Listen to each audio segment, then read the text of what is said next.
নতুনকৈ এটা সমস্যা জনসাধাৰণৰ মাজত সৃষ্টি হ'ল। সমস্যাটো হ'ল যে হঠাৎ আপুনি গাড়ীখন বা বেটাৰী ৰিক্সাটো যদি আপুনি চলাই গৈ থাকে ৰাস্তাত, হঠাৎ আপোনাৰ বন্ধ হৈ যাব। প্ৰথমে সকলোকে নমস্কাৰ জনালোঁ। নমস্কাৰ জনাই মই আপোনালোকৰ মাজত এই বিষয়টোৰ ওপৰত অলপ আলোচনা বিলোচনা কৰিম।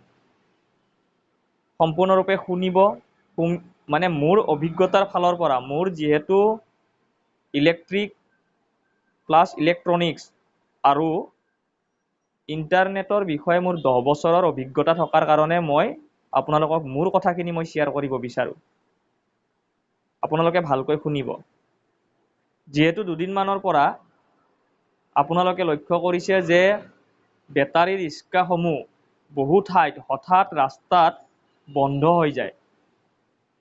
আপুনি নিশ্চয় দেখিছে, কাৰণটো তেওঁলোকে এটা চাইনিজ এপ এটা ওলোৱা বুলি কৈছে তেওঁলোকে। যে চাইনিজ এপটো কি, হঠাৎ আপোনাৰ এই বেটাৰী ৰিক্সাটো মানে এই এপটোৰ দ্বাৰা নিয়ন্ত্ৰণ কৰে। এপটোৰ নাম হৈছে কিবা বেট, চাইনিজ এপ। তাৰপিছত ভাৰত চৰকাৰে সেইটো বন্ধ কৰালে বাৰু, ভাল কথা।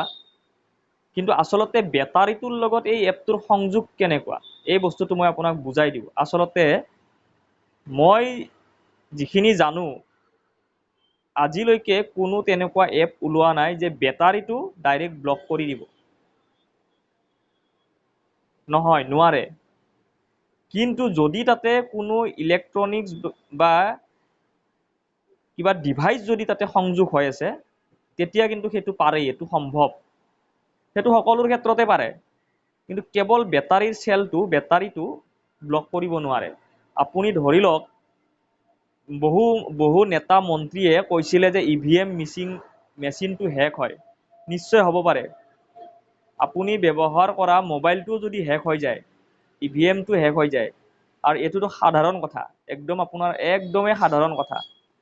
এতিয়া এপটোৰ পৰা নিয়ন্ত্ৰণ কৰাটো একদম সঠিক কথা হ'ব পাৰে।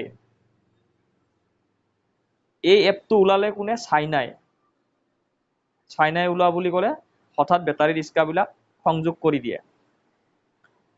যিবিলাক বেটাৰী ৰিক্সাত ব্লুটুথৰ কানেকশ্যন থাকে, সেইবিলাকহে আচলতে বন্ধ কৰিব পৰা এটা এপ মোৰ মনে হয়। আৰু সকলোতকৈ ডাঙৰ কথা হৈছে যে গাড়ীবিলাকত ইমান দামী গাড়ীবিলাকত আজিকালি আপুনি পেট্ৰল ভৰালে, মই নিউজত পোৱা বাৰ্তা দিয়ক, পেট্ৰল ভৰালে আধা পানী, মানে যিটো আমি ইথানল বুলি কওঁ, ইথানল আধা 20% আৰু পেট্ৰল হৈছে 80%। এতিয়া বহু জনসাধাৰণ আৰু বহু মিডিয়াৰ লোকসকলে নীতিন গাডকাৰী ডাঙৰীয়াৰ পুত্ৰ তেওঁক দোষাৰোপ কৰিছে। নিশ্চয় কৰিব, সেই বিভাগত যিহেতু তেওঁ আছে। পেট্ৰলৰ ঠাইত যদি টকাটো ঠিক সমানে লয়, 110 টকা যদি লোৱাৰ পিছত গাড়ীখন যদি বেয়া কৰিব লগা হয়, তেতিয়াহ'লে জনসাধাৰণে কিন্তু সহ্য কৰি নাথাকে। যি ধৰণে আপোনালোকে বেটাৰী ৰিক্সাৰ এপটো বন্ধ কৰালে, সেই ধৰণে আপোনালোকে হেৰিটো বন্ধ কৰক, মানে পেট্ৰলত ইথানলটো যাতে কম হয়, সেই বস্তুটো আপোনালোকে অলপ তদন্ত কৰক। এতিয়া গুৰুত্বপূৰ্ণ কথাটো হৈছে, যদি বেটাৰী ৰিক্সাটো সাধাৰণ 1.5 লাখ টকা বা 1 লাখ টকা বেটাৰী ৰিক্সাটো যদি মোবাইলত ডিভাইচেৰে যদি ব্লক কৰি দিব পাৰে, তেনেহ'লে যিবিলাক গাড়ীৰ সেইবিলাক ব্লক কৰিব পাৰে নে নোৱাৰে, সেই কথাটো মই আপোনাক বুজাই দিম। আপুনি ধৰি লওক যদি বেটাৰী ৰিক্সাৰ এপটো ব্যৱহাৰ কৰি ব্লুটুথ থকা কানেকশ্যন থকা ৰিক্সাটো বন্ধ কৰিব পাৰে। তেনে ধৰণে গাড়ীখনটো খুব ডাঙৰ আৰু দামী, তাতে কিন্তু প্ৰত্যেক গাড়ীতে আজিকালি কিন্তু ব্লুটুথ থাকে। ব্লুটুথ দি কিন্তু ব্লক কৰি দিব পৰা এটা শক্তিত ওলাব নিশ্চয়, মনে হয়। যদি বেটাৰী ৰিক্সা যদি পাৰে, গাড়ীবিলাকো পাৰিব। যি ব্যক্তিৰ বস্তু আনে নিয়ন্ত্ৰণ কৰে, সেই বস্তুবিলাকে আচলতে, মই জনাত সেই বস্তুবিলাকে আচলতে ব্লক কৰিব পাৰি। তেনে ধৰণে EVM মেচিনৰো ক্ষেত্ৰত হ'ব পাৰে। গতিকে কথাটো সাধাৰণভাৱে নলৈ গভীৰভাৱে চিন্তা কৰি সকলোৱে ৰাইজে মোৰ এই ভিডিঅ'টো সকলোলৈ শ্বেয়াৰ কৰক। ধন্যবাদ।